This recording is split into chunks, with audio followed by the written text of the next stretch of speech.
Hello Potato, and welcome to Just Add Water Wednesday, where today I am having trouble deciding what I want for lunch. Now ramen's a nice kind of a classic standby instant Just Add Water item, but you know one thing I really like tteokbokki. On the other hand, it's nice and chewy and usually a little spicy, and you know they make Rapokki. I've tried on the channel before.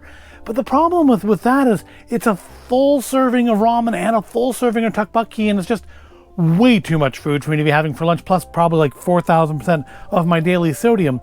So what am I gonna do? Oh, I'll try this. From Litpoki, we have single serving Rapokki, stir-fried rice cake with noodles, Currybonara flavor. Now, I don't know how spicy it's meant to be. It says to keep it in a cool and dry place. It's been a room temperature dry place. You microwave it for 2 minutes, and it's supposed to have our ramen and our tteokbokki in there together to make us a nice single serving of Rapokki, which still probably has a bazillion% of our sodium. But, oh, here it is. All right, on the 450 calories, it's not awful. Sodium, 37% of our day. That's actually not awful. I've seen a lot worse than that in instant noodle stuff. So that's good too. Probably maybe because it's curry and not like traditional tteokbokki flavored. So this one requires a few steps put together. First, you need to, well, of course, obviously open it, and then put the rice cake evenly on the bottom of the container. Do not eat the desiccant. Add boiling water, about 140 mils. Now, it's not boiling anymore because it's been sitting here for a couple minutes, but I do have some just off the boil water. It was boiling before I started. I got about 150 mils because my cup doesn't go to 140, because frankly, I'm in the US and it's lucky that it has milliliters on it at all. Put noodle and powdered sauce on top of rice cake and shake well, and then microwave it for 2 minutes. So we have to put boiling water, and then we still have to nuke it. And there's warnings on here. Precautions for cooking. After cooking, contents will be very hot. Handle carefully to avoid burns. Do not allow children to prepare this product without adult supervision. When using microwave, cook with lid half closed. If heated microwave too long, contents may overflow. Microwave ovens may vary. Adjust cooking time accordingly. Of course, you have no way of knowing that as far as what your microwave is going to do until you've made it one time. Although I will say I've never had an issue with our microwave undercooking any of these things. Yeah, cute. It's not Hochi, the Samyang Bulldog mascot, but we have some cute little, I guess, people. I mean, that one seems to be outside the bowl eating, and these two are seem to be inside the bowl, just bathing in the currybonara. Also, yeah, that flavor sounded interesting. Curry, carbonara, Rapokki should be interesting. So let's open the package up, see what we're getting ourselves into here. Sell by is December 31st of this year, so it's still plenty in date. I feel like shaking this with liquid in it is going to be a bad idea. So you do get a little, we get a little half-sized puck of ramen, a pouch of powder, presumably our currybonara mix, and then a pouch of tteokbokki rice noodles. And yeah, I feel like shaking this is a bad idea. There's instructions here too. If you can't read the instructions, here's a carbon code. Here's a QR code that you can scan to see how I'm doing it wrong, because I'm not going to scan it and read it. Product water will be hot. Take care to avoid burns. Remove desiccant packets. Do not eat desiccant. And then the same, but presumably in Korean. Where is this from? This is from Korea, right? Because tteokbokki, I believe, yeah, product of Korea. I believe tteokbokki is traditionally, normally a Korean food. Also, these are going to tear right off for eating out of the cup, so that'll be nice too. So it said to put in the noodles first, evenly on the bottom. Is there a notch? Oh, I screwed up. Don't eat this. Do not eat this. So evenly on the bottom. I mean, that's about as even as they're gonna get.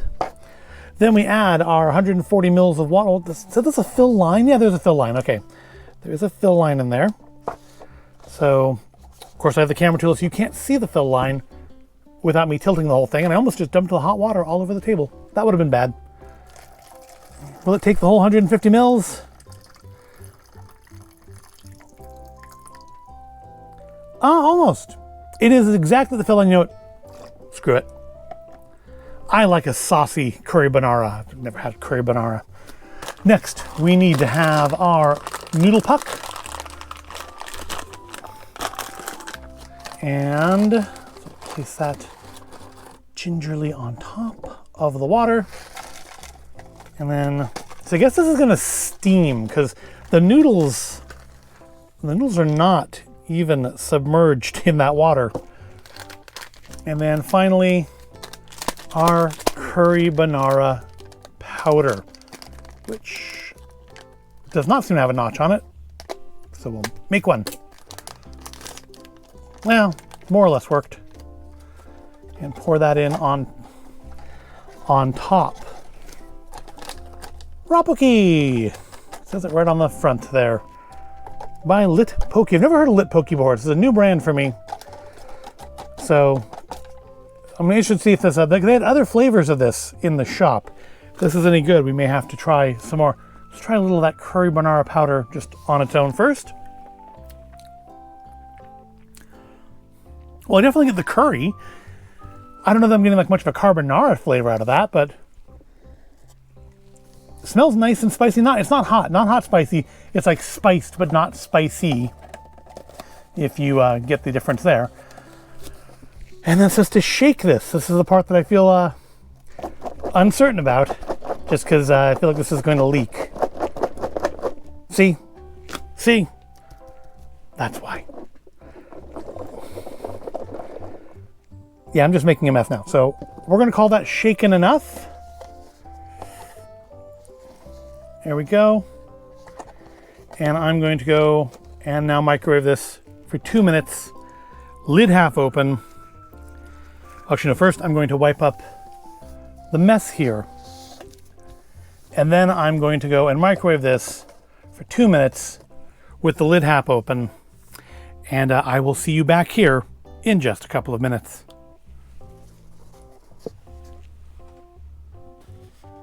And I am back with our fresh, very, very hot Litpoki Rapokki stir-fried cake with noodles, currybonara flavored.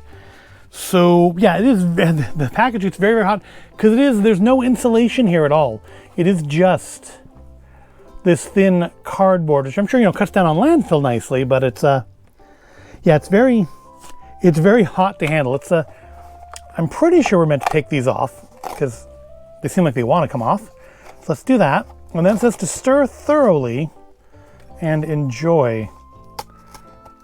So yeah, definitely not a lot of liquid in there. I remember that with the other brand, was it Dongwon? I think was the larger brand of Rapokki that I get sometimes. Costco carries it sometimes.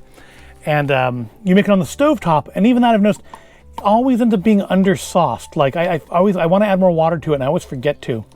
So we need to stir thoroughly, largely because, yeah, we need to get those noodles coated because that noodle puck was not submerged. It was kind of just steamed. And we want to get that sauce over everything. Get the tteokbokki mixed in with the ramen to get a good proper Rapokki. There we go, it looks nicely coated. And there's still a decent amount of, I think, liquid in the bottom of the cup here. I did add a little bit more. I put in 150 mils, not 140. So, I mean, I did make it a little tiny bit saucier than it said to. It did not overflow in the oven or microwave, so that's a good thing. So let's, yeah, I think it's nicely sauced now. Let's get ourselves a mouthful. It smells quite good. It smells reminiscent of the curry cup noodle we tried a long time ago. And that was good, but very, very much saltier. Had a much higher salt quotient than this does. Yeah, it's not soup, not like soup. It is noodles. There's no, there's no broth here. We do a lot of non-brothy stuff here, don't we? It's sponsored by the HACCP, so if that matters to you, or not sponsored by that, that's actually in Korean. It's something to do, it's got a label on it from the HACCP, so I guess if that matters to you, it's accounted for. So there's our final product. We got some ramen, we got some tteokbokki. Yeah, I smell the curry. I definitely am not getting much of the like the cheesy carbonara or not creamy carbonara, but I guess it's more of the creaminess probably. The curry is going to be the dominant flavor, I think. It's just going to be creamier, I think, than a normal curry. And it does look a lot creamier than, say, the curry cup noodle. Let's give it a try.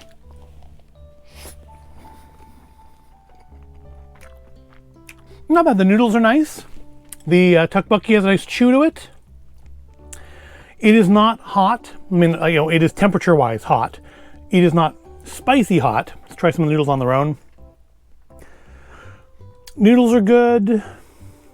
The flavor, it's not overly strong flavored. It does have a nice creamy texture to it. It's not overly sticky, not overly dry, and not overly flavored. It's not like a super, super strong curry flavor. It's definitely a curry flavor, but it's not like an overpowering one. I do feel like this is more subtly flavored than the curry cup noodles. I think the curry cup noodle is much more in your face with that curry flavor. This is I think it's probably muted by the carbonara portion of the sauce. It's just it's nicely curry flavored, but a little creamy. But yeah, the tteokbokki cooked up quite nicely. It's not undercooked, it's not overcooked. Good chew. I will say that on its own, without the ramen, the sauce does not seem like it sticks very well to the tteokbokki pieces on their own. So definitely want to get them mixed in with the noodle. Because, I had nice texture there. I had almost no flavor on that piece of tteokbokki. There's a saucier piece.